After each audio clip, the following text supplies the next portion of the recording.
বেলা ২টার দিকে রাজধানীর হাজারীবাগে Phoenix leather কমপ্লেক্সের ৬তলা ভবনের ৫তলা থেকে সূত্রপাত হয় অগ্নিকাণ্ডের।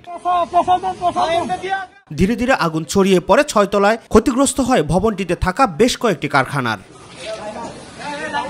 অগ্নিকাণ্ডের খবর পেয়ে ঘটনাস্থলে পৌঁছায় ফায়ার সার্ভিসের ১১টি ইউনিট। দীর্ঘ প্রায় ৩ ঘন্টার চেষ্টার পর বেলা ৪:৩০টার দিকে আগুন নিয়ন্ত্রণে আনে ফায়ার সার্ভিস। এটা আমাদের আনুমানিক ৩ ঘন্টারও কম লেগেছে, ৩ ঘন্টারও কম। ৬তলা ভবনটিতে কোনো ফায়ার সেফটি প্ল্যান ছিল না বলে জানান পরিচালক লেফটেন্যান্ট কর্নেল তাজুল ইসলাম। পুরা বিল্ডিংই তো একটা গাফিলতি, যদি ফায়ার সেফটি প্ল্যান না থাকে এটাই তো একটা বড় গাফিলতি, এবং কোনো গাফিলতিতে মানে অগ্নিকাণ্ড ঘটেছে কিনা এটা দেখতে হবে আর। নিজেদের সক্ষমতা থাকা সত্ত্বেও রাস্তাঘাট সরু এবং রাস্তার মাঝখানে বিদ্যুতের খুঁটি থাকার কারণে আগুন নেভাতে সমস্যা হয়েছে বলে জানান তিনি। কনজাস্টেড জায়গা, বুঝতে পারছেন, কাজটা করতে পেরেছি আমরা ভিতর দিয়ে, বাইরে থেকে বেশি একটা করতে পারি নাই।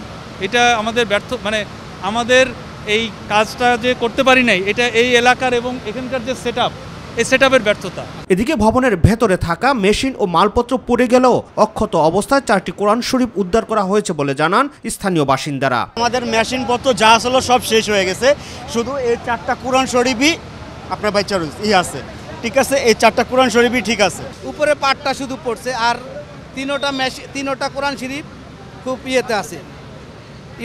এখন ওই যে সাইডগুলো গলে গেছে, মেশিন সব পুড়ে গেছে, মেশিনের আশেপাশে যা মাল ছিল সব পুড়ে গেছে, শুধু কোরআন শরীফগুলো উদ্ধার করতে পারছি আর কি, আর কোনো কিছু উদ্ধার করতে পারি নাই। রাকিব হাসান, মাই টিভি, ঢাকা।